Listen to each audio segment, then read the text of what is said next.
অঙ্কন অনেকগুলো জিনিস যেগুলো আমরা খুব স্বল্প পরিসরে কথা বলছি, কিন্তু প্রত্যেকটা ইম্পর্টেন্ট। এই যে ডিলিমিটেশনের যে কথা বলা হচ্ছে, যেটা নিয়ে অনেকের মানে নাবিশ্বাস ওঠার জোগাড়, বা এই যে মহিলা সংরক্ষণ যে হলো, কিন্তু তার ভিত্তিটা কী হবে। এবং সবচেয়ে মজার কথা, রাহুল গান্ধী একসময় কাস্ট সেন্সাস করতে সবচেয়ে ফাঁসে কংগ্রেস পড়ে গেছে। মানে ওই ডকুমেন্ট খুব ইম্পর্টেন্ট হয়ে যাচ্ছে কাস্ট সেন্সাসে।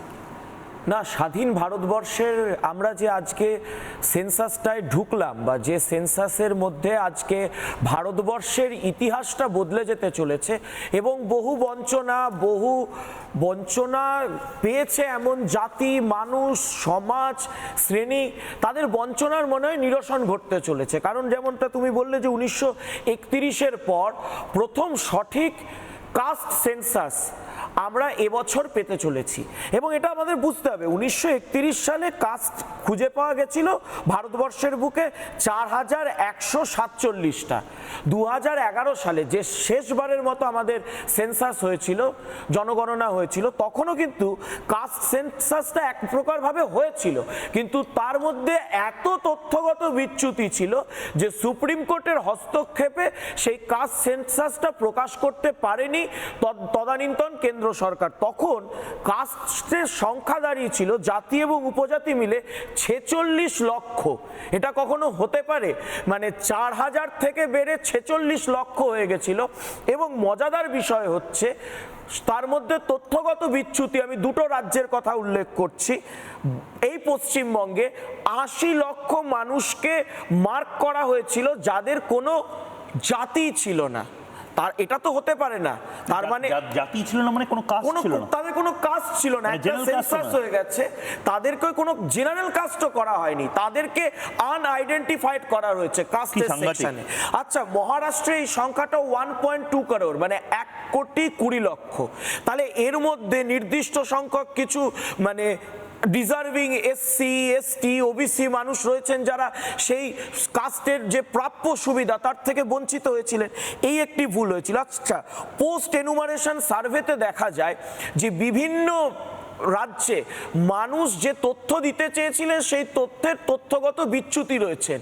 এমন বাবা হারিয়েছেন, মানে বাস্তবে বাবা রয়েছেন অথচ বাবা হারিয়েছেন এই ভারতবর্ষের 2.8 কোটি মানুষ। মানে তাদের বাবার পরিচয় তারা পাননি, এমন তথ্যগত বিচ্যুতি ছিল। আচ্ছা, সবচেয়ে বড় কথা হলো আমাদের এই রাজ্যের বুকে আমি যদি বলি, এই মানসদা ভালো বলতে পারবেন, বীরভূমে বাগদি এবং বাউরি সম্প্রদায়, এদের দুটোই তফসিলি জাতিভুক্ত, এবং এদের মধ্যে দুজনেরই মানে পদবি অদল বদল হয়ে যায়। এবং এই একই ঘটনা দাস টাইটেলের সাথে হয়েছে, মাহাতোর সাথে হয়েছে, রাজবংশীর সাথে হয়েছে। এবং যার ফলে এই যে আমাদের এই এসআইআর এর সময় আমরা দেখলাম না যে এই এনুমারেশন ফর্মের সময় ভুল, বাবার নামে ভুল, এটার কিন্তু ভিতটা তখন হয়ে গেছিল। সেই সময় এই যে ভুলভাবে সার্ভে হয়েছিল এবং সেলফ এনুমারেশনের জায়গা, মানে আমি নিজের ফর্মটা ফিল আপ করবো, এই জায়গাটার থেকে সেই সময় ভারতবর্ষের মানুষ বঞ্চিত হয়েছিলেন। যার ফলে কিন্তু একটা সমস্যা হয়েছিল ভাষাগত দিক থেকে। কামতাপুরী, রাজবংশী, সাঁওতালি, কুড়মালি এই ধরনের ভাষার মানুষকে আইডেন্টিফাই করে দেওয়া হয়েছিল শুধুমাত্র বাংলা অথবা হিন্দি ভাষী হিসেবে। ফলে ভাষাগত দিক থেকে যারা সংখ্যালঘু তারাও কিন্তু বঞ্চিত হয়েছিলেন তাদের প্রাপ্য সুবিধার থেকে। এবার যে 33টা প্রশ্ন আসছে, এই 33টা প্রশ্নকে 4টে ভাগে শ্রেণীবিন্যাস করা হয়েছে। 1, বাসস্থান এবং জমির নিরিখে আপনার তথ্য চাওয়া হচ্ছে। 2, পরিবারের তথ্য নেওয়া হচ্ছে, পরিবারের প্রধান কি করেন, তার নাম কি, ইত্যাদি ইত্যাদি।